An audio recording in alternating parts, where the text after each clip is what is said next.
ಶ್ರೀ ಪರಂಜ್ಯೋತಿಯ ಪವಾಡ. ಇದು ಬೆಂಗಳೂರಿನ ನರೇಂದ್ರ ಅನ್ನುವವರಿಗೆ ಆದಂತಹ ಅನುಭವ. ಅವರು ಹೀಗೆ ಹೇಳುತ್ತಾರೆ: ಈ ಹಿಂದೆ ನಾನು ಅಹಂಕಾರಿಯಾಗಿದ್ದೆ ಮತ್ತು ನನ್ನ ಮಾತುಗಳಿಂದ ಜನರಿಗೆ ನೋವನ್ನುಂಟು ಮಾಡುವುದರಲ್ಲಿ ಸಂತೋಷಪಡುತ್ತಿದ್ದೆ. ಈಗ ನಾನು ಇತರರ ನೋವನ್ನು ಗಮನವಿಟ್ಟು ಕೇಳುವ ಹಾಗೂ ಸಹಾನುಭೂತಿ ಹೊಂದುವ ಒಬ್ಬ ವಿನಮ್ರ ವ್ಯಕ್ತಿಯಾಗಿ ಪರಿವರ್ತನೆಯಾಗಿದ್ದೇನೆ. ಈ ಪರಿವರ್ತನೆಯು ನಾನು ಹಲವಾರು ಪ್ರಕ್ರಿಯೆಗಳಲ್ಲಿ ಭಾಗವಹಿಸಿದ್ದರಿಂದ ಹಾಗೂ ಸೇವೆ ಮಾಡುತ್ತಿರುವುದರಿಂದ ಉಂಟಾಗಿದೆ. ಧರ್ಮದಲ್ಲಿ ಬರವಣಿಗೆ ಮತ್ತು ಅನುವಾದದ ಸೇವೆಯು ನನ್ನನ್ನು ಹೆಚ್ಚಾಗಿ ಚೈತನ್ಯದ ಉನ್ನತ ಸ್ಥಿತಿಗೆ ಕರೆದೊಯ್ಯುತ್ತಿದೆ ಮತ್ತು ಶ್ರೀ ಭಗವಾನರ ಬೋಧನೆಗಳು ವಾಸ್ತವವಾಗುತ್ತಿವೆ. ಈ ಅನುಭವಗಳ ಮೂಲಕ ಶ್ರೀ ಅಮ್ಮ ಭಗವಾನರೊಂದಿಗೆ ಮಾತ್ರವಲ್ಲ, ನನ್ನ ಅನುಬಂಧವು ನನ್ನ ಸುತ್ತಲಿರುವ ಜನರೊಂದಿಗೆ ಕೂಡ ಬಲವಾಗಿದೆ. ಪ್ರತಿಯೊಂದು ಪ್ರಕ್ರಿಯೆ, ಹೋಮ ಮತ್ತು ಮುಕ್ತಿ ಮೋಕ್ಷ ತರಗತಿಗಳೊಂದಿಗೆ ಈ ಅನುಬಂಧವು ಇನ್ನೂ ಹೆಚ್ಚು ಗಾಢವಾಗುತ್ತಿದೆ. ಇಂಜಿನಿಯರಿಂಗ್ನಿಂದ ಜವಳಿ ಉದ್ಯಮಕ್ಕೆ ಮತ್ತು ಅಲ್ಲಿಂದ ಮಾನವ ಸಂಪನ್ಮೂಲ ನಿರ್ವಹಣೆಗೆ ನನ್ನ ವೃತ್ತಿಯು ಬದಲಾಗುತ್ತಾ ಬಂದಿತು. ಈ ಬದಲಾವಣೆಯು ನನಗೆ ವ್ಯಕ್ತಿಗಳೊಂದಿಗೆ, ಅದರಲ್ಲೂ ವಿಶೇಷವಾಗಿ ಅವರ ಮನೆಗಳಲ್ಲಿ ಬಾಂಧವ್ಯದ ಸಮಸ್ಯೆಗಳು ಸೇರಿ ಅವರ ಕಾರ್ಯಕ್ಷಮತೆಯ ಮೇಲೆ ಪ್ರಭಾವ ಬೀರುತ್ತಿದ್ದ ಹಲವಾರು ಸವಾಲುಗಳನ್ನು ಎದುರಿಸುತ್ತಿದ್ದ ಹೆಣ್ಣು ಮಕ್ಕಳೊಂದಿಗೆ ಸಂವಹನ ನಡೆಸಲು ಮತ್ತು ಸಮಾಲೋಚಿಸಲು ನನಗೆ ಅವಕಾಶವನ್ನು ಮಾಡಿಕೊಟ್ಟಿತ್ತು. ಇದಕ್ಕಾಗಿ ಅವರ ಮನೆಗಳಿಗೆ ಭೇಟಿ ಕೊಟ್ಟು ಅವರ ಮನೆಯವರೊಂದಿಗೆ ಮಾತನಾಡಿ ಅವರಿಗೆ ಸಲಹೆಗಳನ್ನು ಕೊಟ್ಟು ಅದರಿಂದಾಗಿ ಅವರ ಜೀವನದಲ್ಲಿ ಪರಿವರ್ತನೆಗಳಾಗುವಂತೆ ಮಾಡಲು ಸಾಧ್ಯವಾಯಿತು. ಈಗ ನಾನು ಏಕೆ ವಿವಿಧ ಉದ್ಯಮಗಳಲ್ಲಿ ವಿವಿಧ ಸ್ಥಾನಗಳಲ್ಲಿ ಕೆಲಸ ಮಾಡಬೇಕಾಗಿ ಬಂತೆಂದರೆ, ನನ್ನ ಹೃದಯಾಂತರಾಳದಲ್ಲಿ ನಾನು ತೊಂದರೆಯಲ್ಲಿರುವವರಿಗೆ ಸಹಾಯ ಮಾಡಬೇಕು ಮತ್ತು ಉತ್ತಮ ಜೀವನದ ಕಡೆಗೆ ಅವರು ಹೋಗಲು ಮಾರ್ಗದರ್ಶನ ಮಾಡಬೇಕೆಂಬ ಬಯಕೆಯೂ ಇತ್ತು ಎಂಬುದನ್ನು ಅರಿತಿದ್ದೇನೆ. ಕಳೆದ ಕೆಲವು ವರ್ಷಗಳಿಂದ ನನ್ನಲ್ಲಿ ಮನೆ ಮಾಡಿದ್ದ ಆಂತರಿಕ ಸಂಭಾಷಣೆಯು ಈಗ ಮಾಯವಾಗಿರುವುದನ್ನು ನಾನು ಗಮನಿಸಿದ್ದೇನೆ. ನಾನು ಇತರರ ಬಗ್ಗೆ ತೀರ್ಪು ಕೊಡುವುದು ನಿಂತು ಹೋಗಿದೆ ಮತ್ತು ನನಗೆ ಕೋಪ ಬಂದರೂ ನನಗೆ ಅದರ ಅರಿವಿರುತ್ತದೆ ಮತ್ತು ಅದನ್ನು ಗಮನಿಸಿದ ಕೂಡಲೇ ಮಾಯವಾಗುತ್ತದೆ.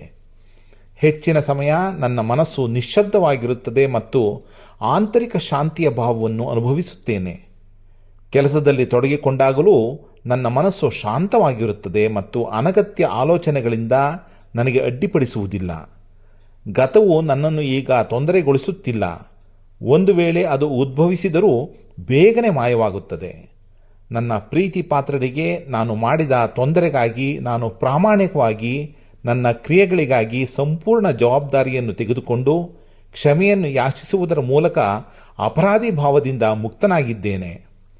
ಇತ್ತೀಚೆಗೆ ನಾನು ಶ್ರೀ ಅಮ್ಮ ಭಗವಾನರ ದೀಕ್ಷಾ ದರ್ಶನವನ್ನು ಅನುಭವಿಸುವ ಅವಕಾಶವು ದೊರಕಿತ್ತು. ಅದು ನನ್ನನ್ನು ಉನ್ನತ ಚೈತನ್ಯದ ಸ್ಥಿತಿಗೆ ಕರೆದೊಯ್ಯಿತು. ಶ್ರೀ ಅಮ್ಮನವರು ನನಗೆ ದೀಕ್ಷೆ ಕೊಡುತ್ತಿದ್ದಂತೆ ಯೋಜನೆಗಳು ಮತ್ತು ಬಯಕೆಗಳಿಂದ ತುಂಬಿದ್ದ ನನ್ನ ಮನಸ್ಸು ಸಂಪೂರ್ಣವಾಗಿ ನಿಶ್ಶಬ್ದವಾಗಿ ಬಿಟ್ಟಿತು. ಶ್ರೀ ಅಮ್ಮನವರು ನಾನು ಬಯಸಿದ್ದ ಎಲ್ಲವನ್ನೂ ನನಗೆ ಕರುಣಿಸಿದರೆಂಬುದು ನನಗೆ ಖಾತ್ರಿಯಾಯಿತು. ಶ್ರೀ ಭಗವಾನರ ದೀಕ್ಷೆಯನ್ನು ಸ್ವೀಕರಿಸಿದಾಗ ಅಂತರಂಗವು ಸಂಪೂರ್ಣವಾಗಿ ಖಾಲಿಯಾಯಿತು ಮತ್ತು ಎಲ್ಲ ಆಲೋಚನೆಗಳು ಅಸ್ತಿತ್ವದಲ್ಲಿ ಇಲ್ಲದಂತಾಯಿತು. ನಾನು ಆನಂದ ಮತ್ತು ಕೃತಜ್ಞತೆಯ ಭಾವದಿಂದ ಸಂಪೂರ್ಣವಾಗಿ ಆವರಿಸಲ್ಪಟ್ಟೆ.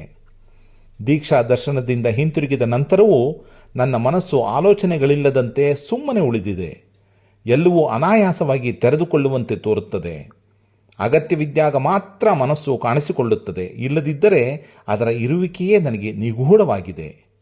ಸಾಕ್ಷಿಭಾವ ಸ್ಥಿತಿಯು ಹೆಚ್ಚು ಪ್ರಮುಖವಾಗಿದೆ. ಆಲೋಚನೆಗಳು ಉದ್ಭವಿಸಿದರೂ ಅವುಗಳನ್ನು ನಿರ್ಲಿಪ್ತ ದೃಷ್ಟಿಕೋನದಲ್ಲಿ ಗಮನಿಸಿದಾಗ ಅವು ಶೀಘ್ರವಾಗಿ ಮಾಯವಾಗುತ್ತವೆ. ಇತರರು ಕೊಟ್ಟ ಘಾಸಿಯು ಬಗ್ಗೆ ಕಾಲಹರಣ ಮಾಡುವ ಬದಲು ಕ್ಷಮೆಯು ಸ್ವಾಭಾವಿಕವಾಗಿ ಉದ್ಭವಿಸುತ್ತಿದೆ. ಯಾರಾದರೂ ಈ ಹಿಂದೆ ಟೀಕೆ ಮಾಡಿದಾಗ ಉತ್ಕಟವಾಗಿ ವಾದ ಮಾಡುತ್ತಿದ್ದ ನರೇಂದ್ರ ಈಗ ಪ್ರತಿಕ್ರಿಯೆಯನ್ನು ಮುಗುಳ್ನಗೆಯಿಂದ ಹಾಗೂ ಹೃದಯಪೂರ್ವಕವಾಗಿ ಸ್ವೀಕರಿಸುತ್ತಾನೆ. ಪರಿವರ್ತನೆಗೊಂಡ ನರೇಂದ್ರ ಈಗ ಉದಯಿಸಿದ್ದಾನೆ. ಸುಪರಿಚಿತವಾದ ಕಟ್ಟಡಗಳು, ಮರಗಿಡಗಳು, ರಸ್ತೆಗಳು, ಪ್ರಾಣಿಗಳು, ಪಾರಿವಾರಗಳು ಎಲ್ಲವೂ ತಾಜವಾಗಿ ಮತ್ತು ಮೋಡಿ ಮಾಡುವಂತಿವೆ. ನಾನು ಮನೆಯಲ್ಲಿ ಬೆಳೆಸುವ ಸಸ್ಯಗಳು ಚೈತನ್ಯ ಮತ್ತು ತಾಜಾತನವನ್ನು ಹೊರಸೂಸುವಂತೆ ಭಾಸವಾಗುತ್ತದೆ. ನನ್ನ ಕೆಲಸಗಳೂ ಕೂಡ ಹೆಚ್ಚು ಪರಿಣಾಮಕಾರಿಯಾಗಿ ಮತ್ತು ನಿಖರವಾಗಿದೆ. ಜೀವನವು ಎಂದಿಗಿಂತಲೂ ಹೆಚ್ಚು ಸುಂದರವಾಗಿ ಕಾಣುತ್ತಿದೆ. ನಾನು ಧರ್ಮದ ಬಗ್ಗೆ ಆಳವಾದ ಅರಿವನ್ನು ಹೊಂದಲು ಮತ್ತು ಮಾನವ ಜಾತಿಯ ಮೇಲೆ ಶ್ರೀ ಪರಂಜ್ಯೋತಿಯವರ ಪರಿವರ್ತನ ಶಕ್ತಿಯ ಅರಿವು ಉಂಟಾಗಿರುವುದರಿಂದ ಈಗ ನಾನು ಆನಂದ, ಪ್ರೀತಿ, ಕೃತಜ್ಞತೆ ಹಾಗೂ ಏಕತ್ವದ ಪ್ರಕ್ರಿಯೆಯನ್ನು ಆನ್ಲೈನ್ನಲ್ಲಿ ಮಾಡುತ್ತಿದ್ದೇನೆ. ಅದರಲ್ಲಿ ಭಾಗವಹಿಸುವವರು ಉನ್ನತವಾದ ಸ್ಥಿತಿಗಳನ್ನು ಮತ್ತು ಪವಾಡಗಳನ್ನು ಅನುಭವಿಸುತ್ತಿದ್ದಾರೆ.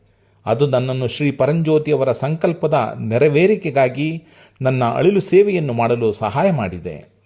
ಪದಗಳು ನನ್ನ ಕೃತಜ್ಞತೆಯನ್ನು ಸಂಪೂರ್ಣವಾಗಿ ವ್ಯಕ್ತಪಡಿಸಲು ವಿಫಲವಾದರೂ ಶ್ರೀ ಪರಂಜ್ಯೋತಿ ಅಮ್ಮ ಭಗವಾನರಿಗೆ ನನ್ನ ಹೃದಯಪೂರ್ವಕ ಕೃತಜ್ಞತೆಗಳನ್ನು ಅರ್ಪಿಸುತ್ತೇನೆ.